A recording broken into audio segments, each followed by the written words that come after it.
अधिकतर पर्सनल रखते हो।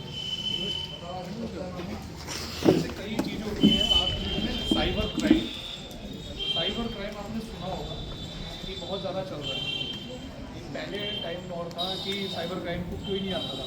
आज की डेट में हर थाने पे आपको साइबर क्राइम का एक हेल्प डेस्क मिलेगा।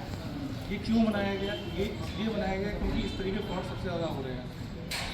सबसे ज़्यादा आपने सुना होगा कि कैसे कट रहे हैं, OTP आया और पता ही नहीं चला, फ़ोन हैक हो गया, डेटा हमारा चला गया, फ़ोटोज़ चली गई, वीडियोज़ चली गई। सुना है ना आप लोगों ने? और इंसिडेंट भी काफ़ी सुने होंगे कि अरे मेरा फ़ोन हैक हो गया, मेरा पर्सनल डेटा वो चला गया। तो रीज़न कहीं ना कहीं खुद की भी गलती होती है हम लोगों की, और कैसे हम इनसे बच सकते हैं। रीज़न सबसे पहले क्या है कि हमें अपना फ़ोन का पासवर्ड स्ट्रॉन्ग रखना चाहिए। ऐसा नहीं कि जैसे मेरा फ़ोन है और मैं आपको दे दूँ, आप इसे तुरंत कॉपी कर देंगे। ऐसे नहीं, पासवर्ड स्ट्रॉन्ग होना चाहिए। दूसरी चीज़, दो तरह के पासवर्ड आप लगाते हैं, एक तो फिंगरप्रिंट भी लगाते हैं और फिंगरप्रिंट के बाद कुछ लोग होते हैं रोटेशनल वाला पासवर्ड लगाते हैं, कुछ लोग होते हैं नंबरिंग पासवर्ड लगाते हैं।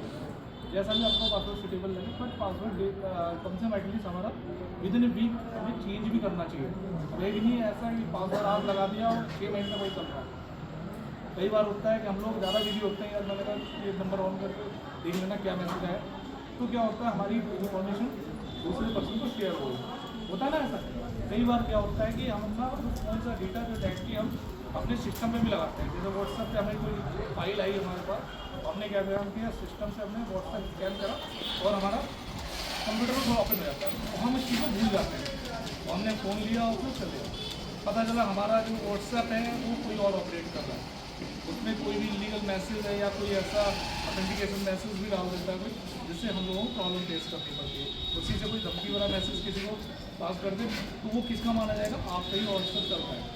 आप ये नहीं बता पाओगे, जस्टिफाई नहीं कर पाओगे कि मेरा व्हाट्सएप कंप्यूटर पर कोई ऑपरेट कर रहा है। इस चीज़ को कोई नहीं बता पाएगा।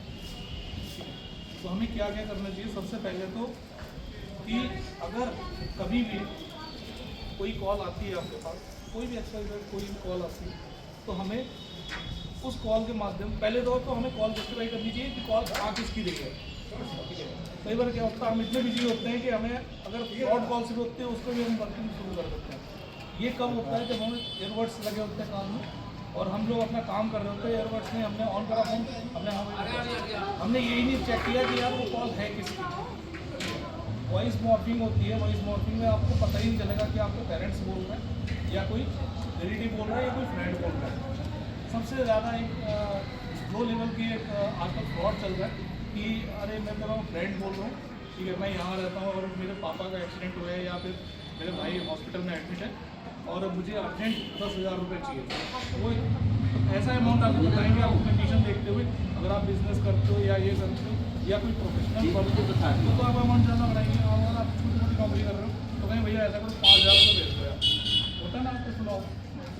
हम क्या करते हैं कि हमने कुछ नहीं सोचा, हम सीधे सीधे पैसा उसको ट्रांसफ़र कर दिया, हमने 5,000 का ट्रांसफ़र कर दिया। अब ट्रांसफ़र करने के बाद क्या होता है, हमारी एक चैन क्रिएट हो जाती है। जैसे हमने पैसा ट्रांसफ़र किया अगले आदमी को, तो क्या चैन क्रिएट हो जाती है। कई बार इस कंडीशन में हमारा फ़ोन भी हैक हो जाता है, हमें पता ही नहीं चलता, हमें पैसा ट्रांसफ़र कर दिया। उसके बाद वो आपको फिर ब्लैकमेलिंग करना शुरू करता। फ़ोन हैक किया, फ़ोन हैक करने के बाद फ़ोटोज़ वीडियोज़ लिए आपने और फ़ोटो वीडियो लेने के बाद उसको मिसयूज़ करता है। मिसयूज़ करने के बाद वो वीडियो आपको भेजता है और आपसे बोलता है कि मैं वैसे वायरल कर दूँगा और आपको मुझे इतना पैसा देना। आपने सुना होगा ना इन चीज़ों में बचने का तरीका क्या होता है। जैसे अगर हमारे पास कोई कॉल आती है तो सबसे पहले हमें कॉल को देखना चाहिए कि कॉल आ किसकी रही है।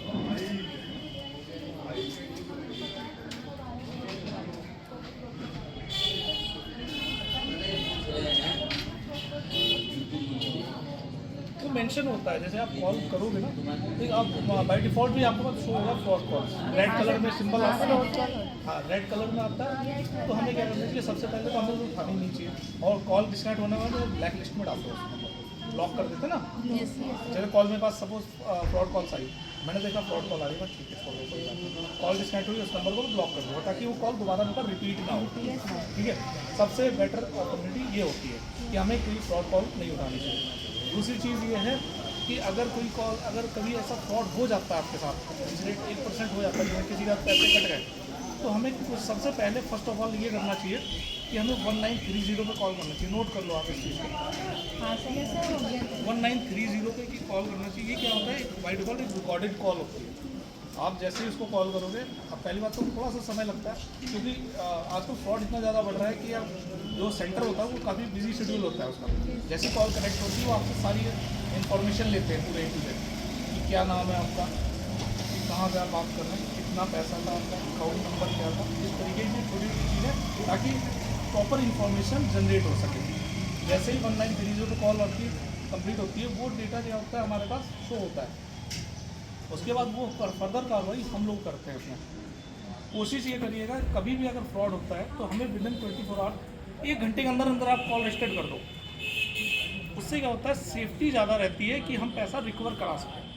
अब आज पैसा कटा है, कई लोग होते हैं उन्हें पता ही नहीं होता, वो इधर उधर घूमते रहते हैं, उनसे पूछते क्या, वो जनसेवा केंद्र में आते हैं, भाई मेरा पैसा कट गया, तो वो लोग क्या बताएंगे। सबसे पहले 1930, फर्स्ट ऑफ ऑल हमें डिसीजन लेना है। अगर फ्रॉड हुआ है तो 1930 के माध्यम से हमें कॉल रजिस्टर्ड करनी है, ताकि कंप्लेन रजिस्टर्ड हो जाए, ताकि पुलिस उस पर एक्शन ले सके।